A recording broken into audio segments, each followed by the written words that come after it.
سدنا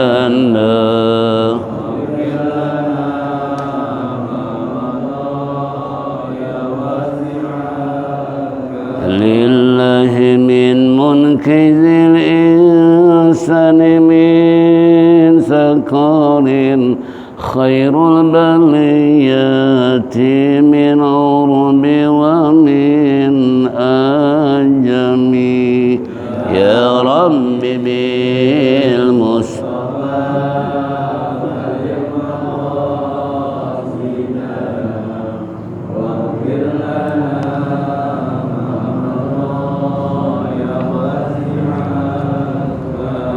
اللهم صل وسلم وبارك عليه.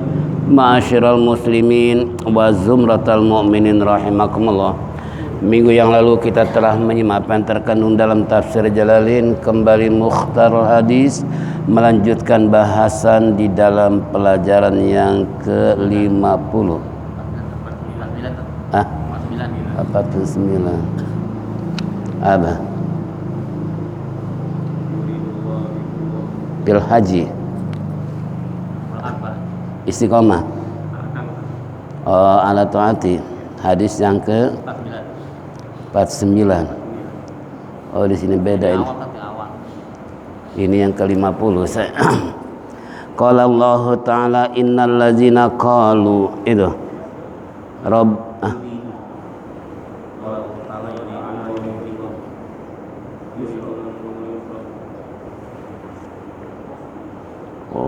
Gila ya Rasulullah.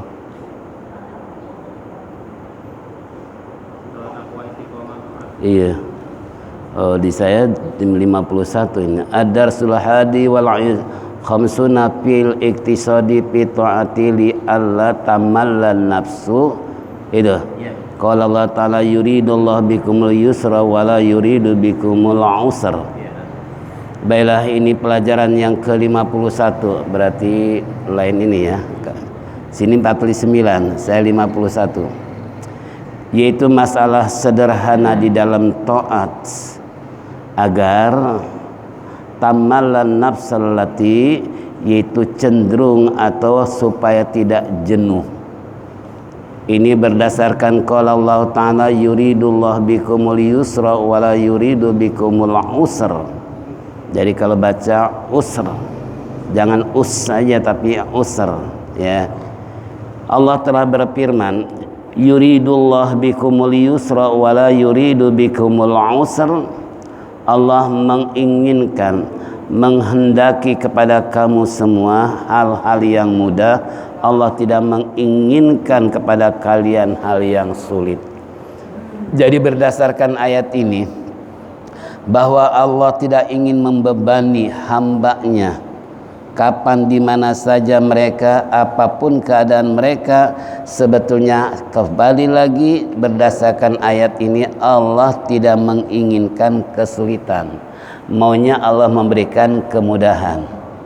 Namun ya tentunya kesulitan maupun kemudahan tergantung kepada kita mau mudah atau mau sulit.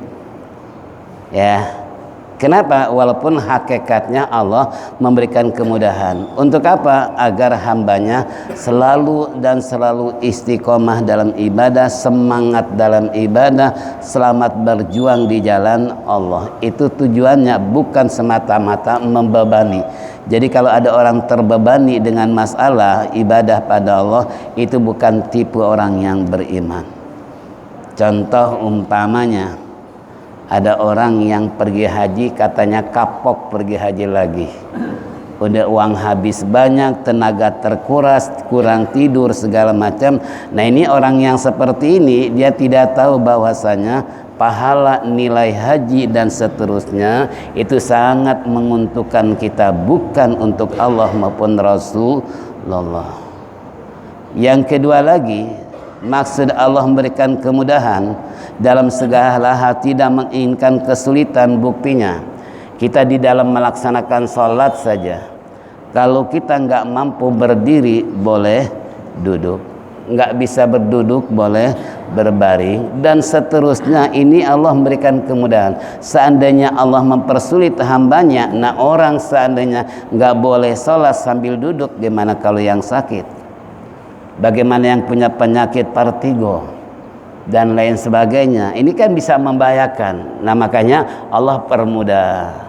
Umpamanya puasa, kita dalam berpergian atau kita dalam sakit, boleh kita nggak puasa, boleh kita nggak sholat Jumat. Namun Allah memberikan solusi buat mereka yang tidak mampu untuk puasa di bulan Ramadan. Itu pun sama, berawal ayat ini adalah dengan urusan puasa.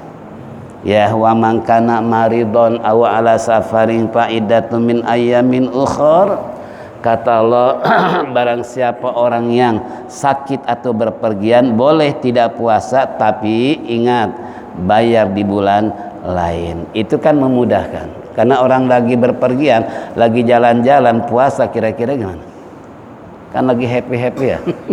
Itu kan seharusnya makan di restoran, makan begini segala macam yang enak-enak di hotel berbintang 5, tapi lagi puasa kira-kira kayak apa?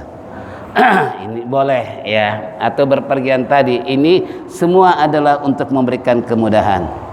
Jadi nggak ada sekali lagi Allah mempersulit. Kalau ada orang merasakan sulit menghadapi segala sesuatu, itu bukan dari Allah, tapi dirinya yang mempersulit. Ya, nah ini contoh. Jadi kembali, apapun yang kita hadapi jangan merasa itu beban. Bahkan kata Allah, wala tuhammilna ma la taqata lana bih. Itu kan dalam doa surat akhir Al-Baqarah, Allah berfirman, wala tuhammilna ma la taqata lana bih. Saya ingat waktu di Kuala Lumpur ini, di Masjid Terapung. Ya, masjid terapung di dunia baru 3, tapi di Ancol sedang dibuat. Artinya masjid di tepi laut, makanya disebut terapung. Jadi seakan-akan kalau ada ombak atau laut sedang pasang, ini masjid nggak pernah terbanjiri oleh air laut. Nah ini di Kuala Lumpur, waktu itu saya sholat subuh. Nah itu baca imannya malatokoto lanabi. Seharusnya malatokota, bukan malatokoto. Kalau to berarti kan huruf to, sedangkan dalam Qurannya huruf apa? Ta. Malatokota. Dia baca malatokoto lanabi. Ya kita namanya namu, masa kita main debat usir gitu aja kan nggak mungkin. Secara adab kan boleh. Kalau imam salah nih, kalau baca surat perbaiki oleh diri kita sendiri dalam hati. Jadi jangan no comment misalnya, jangan dikomentari, cukup katakanlah dia baca malatokoto, kita baca malatokota dalam hati, jangan keras-keras malatokota, jangan. Itu contoh. Atau baca surat apa saja umpamanya dia salah, tapi menurut kita salah, diperbaiki oleh diri kita. Itu karena baca surat dalam Quran kan sunnah. Yang wajib apa? Fatihah. Itu boleh diperbaiki diri kita sendiri daripada kita ikut salah, ikut imam bacaannya. Makanya boleh diperbaiki oleh kita, tapi di dalam hati. Dia baca al-hakumut padahal al-hakumut. Udah, jangan banyak komentar, baik aja oleh diri kita. Ya, itu caranya seperti itu.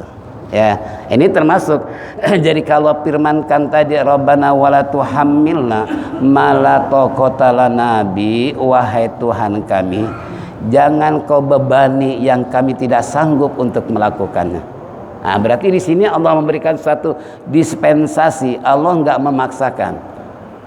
Sesuai dengan kemampuan kamu apa yang dilakukan. Sampai masalah takwa yang sudah kita bahas saja, ketika Allah menurunkan ya ayyuhalladzina amanu taqullah haqqa tuqatih wa la tamutunna illa wa antum. Lalu kan sahabat langsung mereka komplain kalau bahasa sekarang, ya Rasulullah, apakah mungkin kita bisa melakukan haqqatuqati dengan sebenarnya takwa, sementara kita ada yang usaha malam, ada yang dagang pagi-pagi, ada yang kerja di kantor begini segala macam. Mungkinkah kita bisa takwa dengan sebenar-benarnya? Lalu Rasulullah menurunkan hadis, ittaqullaha mastata'tum, bertakwalah kepada Allah sesuai dengan kemampuan kamu. Nah, ini kan Allah memberikan keringanan, ya, sesuai dengan kemampuan kita. Nah, kalau kita haqqatuqatih dengan sebenar-benarnya takwa kepada Allah, kira-kira sejauh mana? Ya, nah ini contoh. Itu Nabi sendiri ketika istilahnya turun ayat tersebut, kemudian sahabat mengusulkan dengan kata-kata mereka, akhirnya Rasulullah mengeluarkan hadis, ittaqullaha mastata'tum, bertakwalah kamu sesuai dengan kemampuan kamu. Nah, berarti ada apa? Keringanan, ada dispensasi, enggak memaksakan kamu harus takwa ya kepada Allah dengan sebenar takwa, enggak ya. Nah, inilah begitu indahnya ajaran Islam. Jika ada kesulitan, sebetulnya bukan kehendak Allah, tapi kitanya sendiri yang menyulitkan diri sendiri. Ya, nah ini contoh. Jadi makanya kembali dengan ayat tadi, masih banyak contoh-contoh yang lain tentang masalah Allah menghendaki keringanan, kemudahan, bukan Allah menghendaki dalam kesulitan. Silahkan coba apa saja, cari permasalahan. Ya, contoh ketika kita menghadapi tentang ekonomi yang begitu sulitnya, lalu bingung harus kemana kita mencari. Di saat apa yang kita butuhkan, pasti di situ Allah akan memberikan solusi, jalan buat kita semua. Tiba-tiba datang, walaupun katakanlah entah minjem, entah ada yang ngasih, tapi ada solusi. Padahal pikiran kita rumit, ribet mikirin, aduh gimana bayaran nih, gimana bayar kuliah nih, bagaimana bayar anak mondok segala macam. Itu sebelum terjadi, ya pusingnya setengah mati. Tapi di saat akan, ya hari haknya, itu akan ada selalu jalan keluar dari Allah. Akhirnya begitu bayar selesai, tenang, besok bayar utang. Gitu kan, artinya selalu ada jalan keluar. Mau lebaran, anak istri ribut pengen beli baju karena lihat teman-temannya udah beli baju, cerita dia. Nah akhirnya dia belum beli baju, kira-kira ngerengek sama orang tuanya? Yang ngerengek siapa? Anaknya. Yang pusing jauh, bingung mikirin kebeli apa enggak nih baju. Tapi waktu lebaran kebeli. Ketika mau sekolah bingung, ajaran tahun baru, beli tas, beli sepatu, beli seragam, beli buku-buku segala macam, pusing, bingung istilahnya. Pada saatnya itu Allah menunjukkan, yuridullah bikumul yusra wala yuridu bikumul usra. Tolong jadi menghadapi sesuatu jangan panik, jangan stres, tapi kembali serahkan kepada Allah. Karena dengan ayat qul la yusibanna illa ma kataballahu wa maulana wa 'alallahil yatawakkalul mu'minun.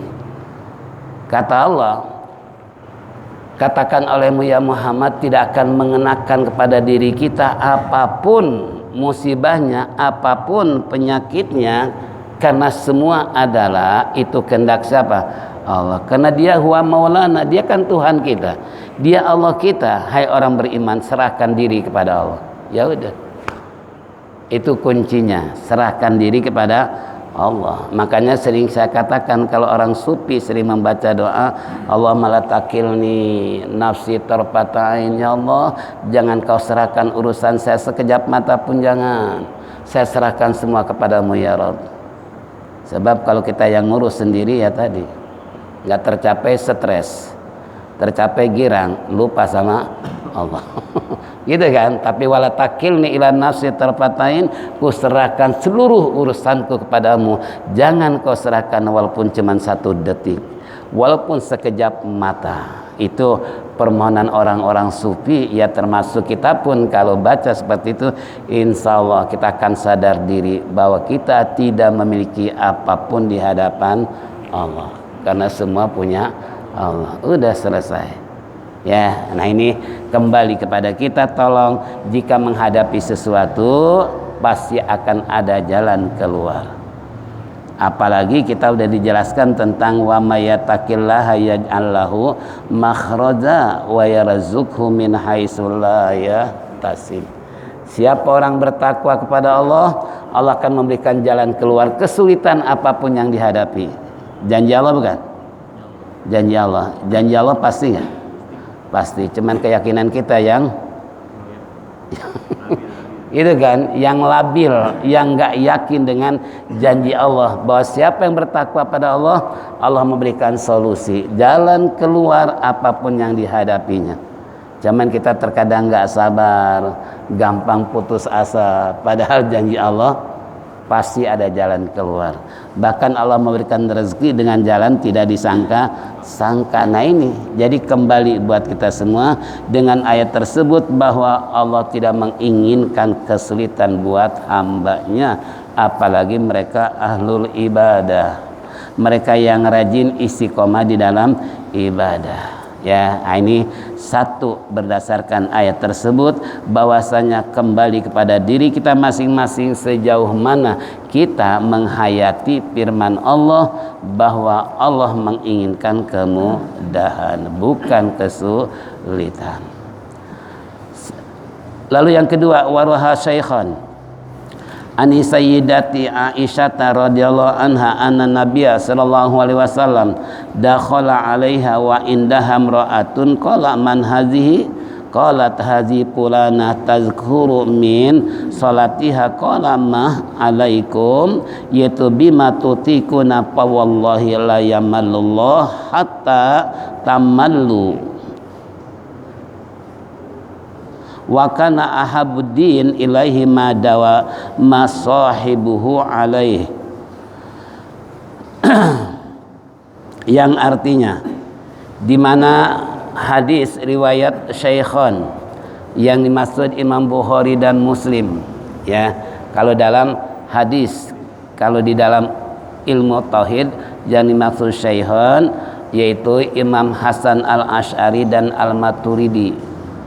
Kalau Syaikhan dalam sahabat yang dimaksud Abu Bakar dan Umar. Nah ini termasuk kalau dalam fikih Imam Nawawi dan Imam Rafi'i. Ini setelannya ke situ.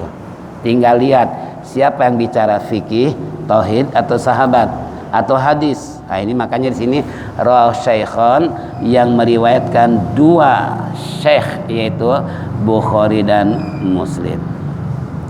Dari siapa? Dari Sayyidah Aisyah radhiyallahu anha bahwa Nabi sallallahu alaihi wasallam masuk alaiha yaitu ke rumah Aisyah wa indaha imra'atun. Tiba-tiba di rumah Rasulullah, di rumah Aisyah di situ ada seorang perempuan. Tentunya Nabi tanya, qala man hadhihi? Ya Aisyah, siapa dia ini? Qalat hadhi pulana. Ini adalah si fulan. Tazkuru min salatiha qalamah. Dia bercerita tentang masalah salatnya. Kalau bahasa kita curhat ya kepada Aisyah tentang masalah salat. Kemudian qala anhu. Nabi bersabda kepadanya, "Alaikum bima tutikun, wajib atasmu hendaklah atasmu bima tutikun dengan apa yang kamu mampu, sesuai dengan apa yang kamu bisa." Jadi kalau seandainya kita melaksanakan sholat tapi tetap sangat wajib untuk mempelajari sholat, bukan berarti ya sesuai dengan kemampuan sholat kamu deh, karena Allah nggak membebani, tapi dia nggak mau belajar. Nah bagaimana kita tahu akan tentang tata sholat, bacaan sholat kalau kita nggak pernah belajar? Paling hanya sekedar sholat tapi tanpa mengenal mana rukun yang wajib, mana yang sunnah ab'ad maupun yang sunnah hayat. Nah di dalam praktek sholat sendiri kan ada cabang ilmu di situ. Ada yang wajib, mau nggak mau harus dilakukan dalam 13 kategori atau 18 ya. Ada yang sunnah abad, kerjaannya adalah kalau dia lupa ataupun umpamanya terlewati apa yang harus kita lakukan. Kalau kita nggak baca tapi itu sunayat, nggak perlu kita bingung. Itu semua kan sudah diatur dalam fikih. Nah sekarang sejauh mana kita mengenal ilmu fikih? Makanya ini seorang wanita ada di hadapan Siti Aisyah. Rasulullah masuk, di situ ada Aisyah, ditanya oleh Nabi siapa dia? Dia adalah fulan. Dia curhat, bertanya tentang urusan apa? Salat. Kalau kita ada nggak yang begini? Nggak ngerti sholat, tiba-tiba datang sama ustadz, datang sama ustazah, gimana sih cara sholat yang baik, gitu kan? Gimana supaya sholat kita diterima? Bagaimana bisa mencapai kehusuan dalam sholat? Pernah nggak ada yang datang? Enggak kan? Kenapa? Ya itulah, kalau sahabat Rasulullah baik laki maupun perempuan, manakala mereka tidak paham, spontan mereka mencari tahu. Seketika mereka kejar siapa yang punya ilmu, siapa yang alim. Itu sampai dicontohkan ulama-ulama salafus soleh. Kalau mereka nggak paham salah satu masalah, buru-buru nyari seorang yang alim, seorang guru yang mempunyai kemampuan. Ya, contoh nih, kakek guru kita aja, Muallim Tabronin. Saya cerita dari guru. Nah, pada suatu hari beliau menelaah kitab. Setelah ditelaah bingung, apain maksud bacaan ini. Saking bingungnya, suan kepada gurunya untuk bertanya. Lalu sampai di depan gurunya, ada apa? Enggak nih guru, mau tanya nih apa sih ngaku pemahaman masalah bacaan ini. Coba kamu baca. Coba kamu tafsirkan, belas. Ah itu dia. Waktu di rumah dia bingung, waktu di rumah dia pusing mikiran maksud bacaan tersebut, tapi setelah di hadapan gurunya malah terbuka. Ya, karena Allah membukakan dengan silaturahminya saja dengan guru, ketemu dengan wajah gurunya saja, itu sebuah motivasi untuk memberikan semangat di dalam pengkajian. Nah, makanya sebegitu dibaca, yaitu dia maksudnya seperti itu. Oh kalau gitu terima kasih deh, pulang lagi. Cuman gitu doang.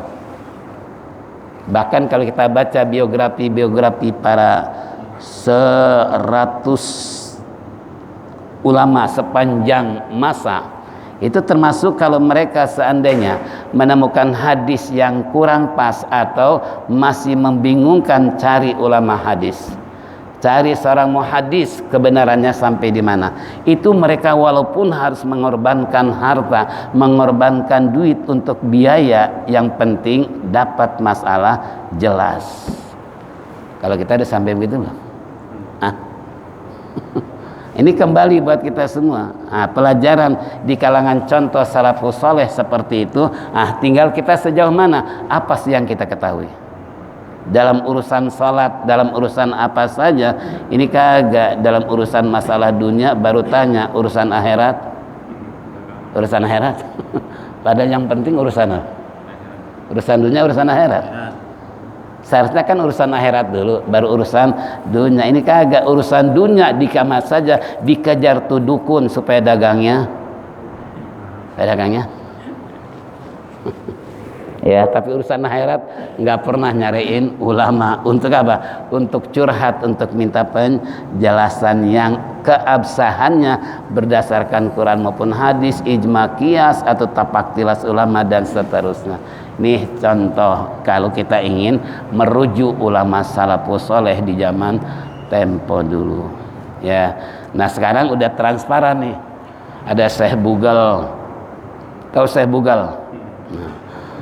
Ada ulama-ulama tinggal klik saja. Kemarin saya sempat sebelum ngajar sore tentang masalah dukun santet, gitu kan. Nah ini seorang perempuan dukun santet, dia termasuk jagoannya.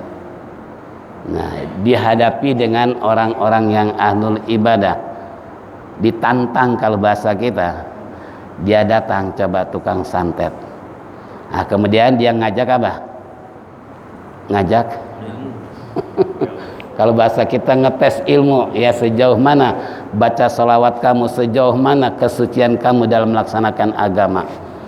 Sampai begitu ditantang oleh dia, ayo coba lawan saya. Kata si dukun santet nih, jangan satu-satu, bila perlu seempatnya lawan saya hadapi sendiri. Saya akan membuat tepar kalian semua. Ya Allah Rabbi, coba dukun santet sampai begitu. Ya, nah ini kan udah transparan. Jadi HP tinggal lihat aja, klik. Cuman saya nggak punya HP jadi bingung. Kalau ada masalah paling mantu saya, paling anak saya ngasih tahu. Nih segala macam.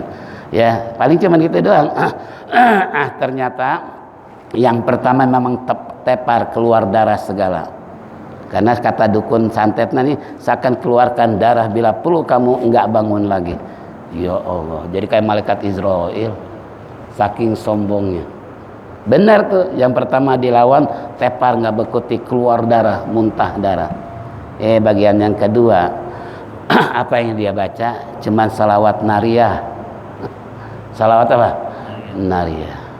Begitu dia hadapi dengan salawat nariyah, langsung si dukun santet dia mengeluarkan darah. Kenapa? Ya tadi, ini yang di dalam ilmu kanuragan, ilmu hitam lawan ilmu putih, gitu kan? Yang hitam mana mungkin bisa menghadapi ilmu. Nah ini contoh. Jadi sekarang sudah transparan.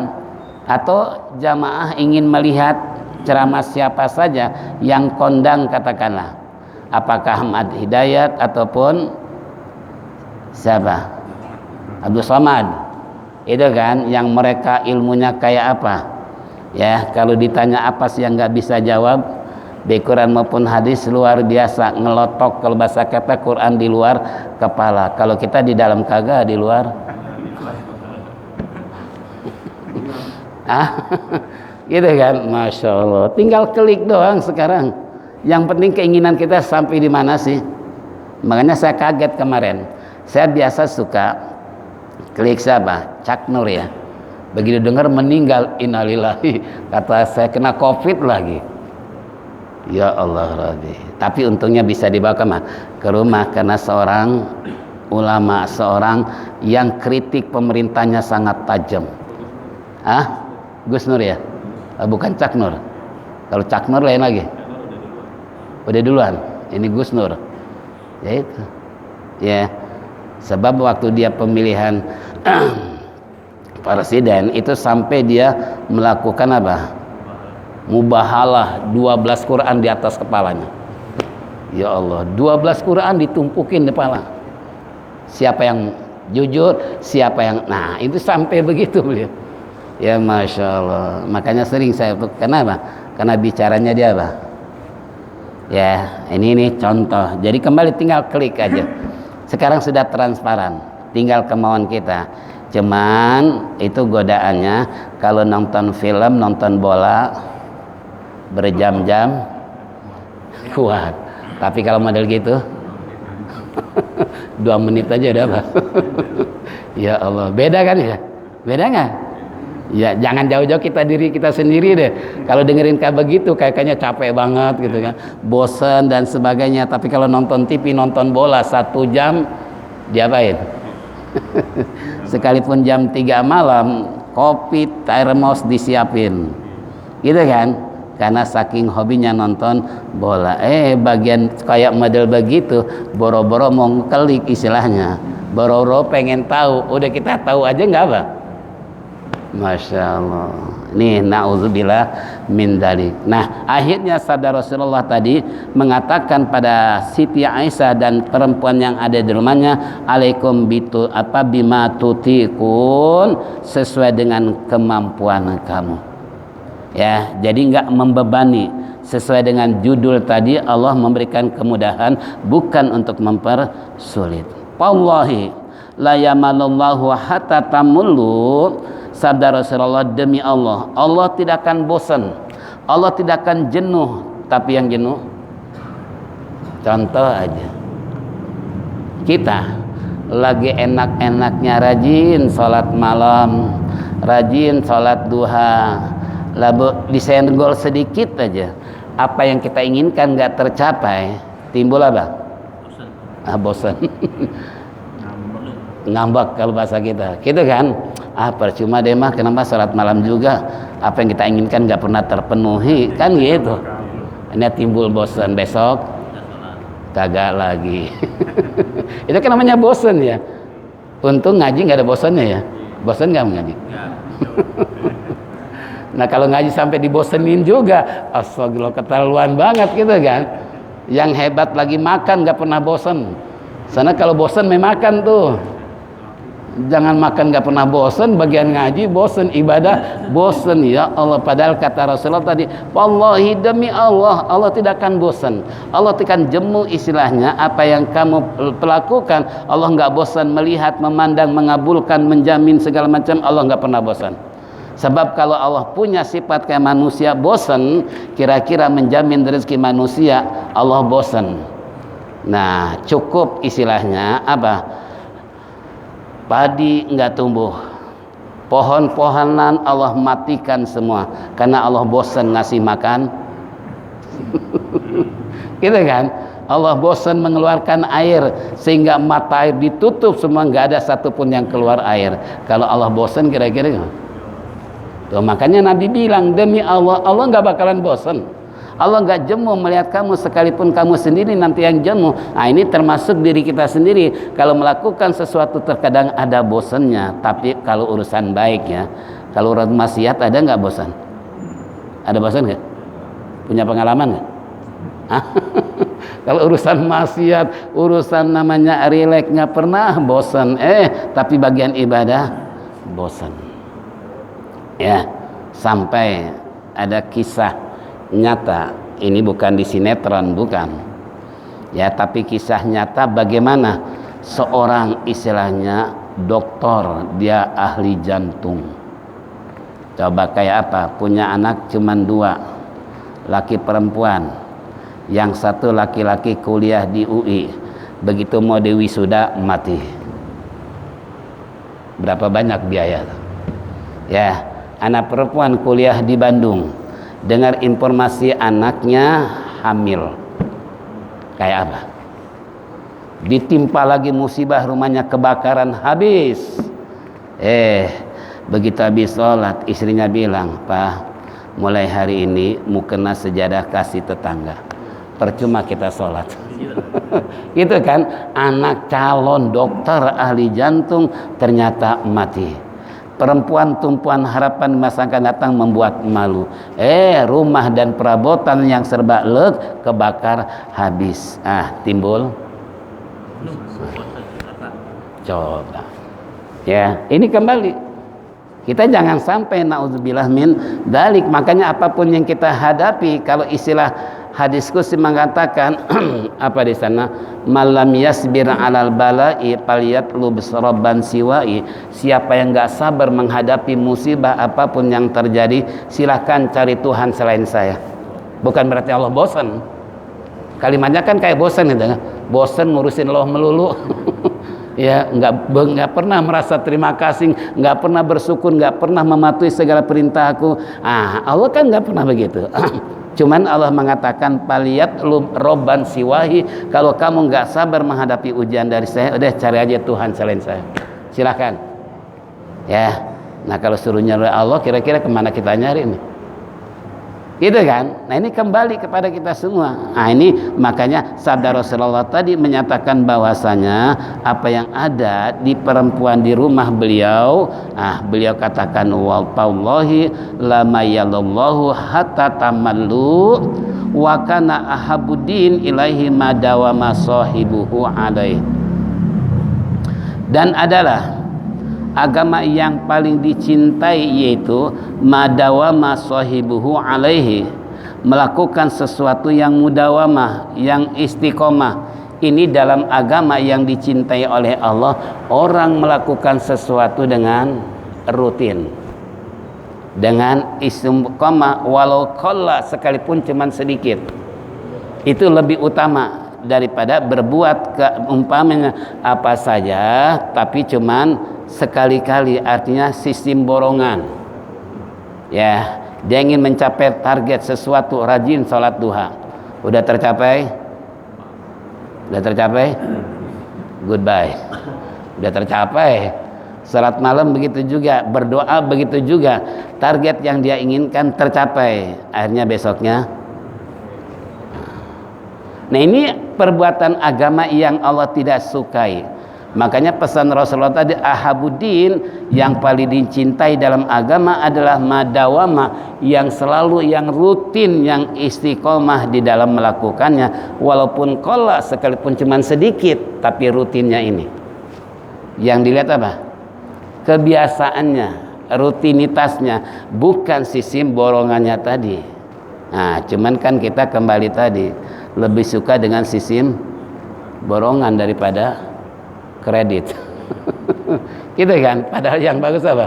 Sedikit tapi mudawamah, daripada banyak cuman sekapeng-kapeng aja.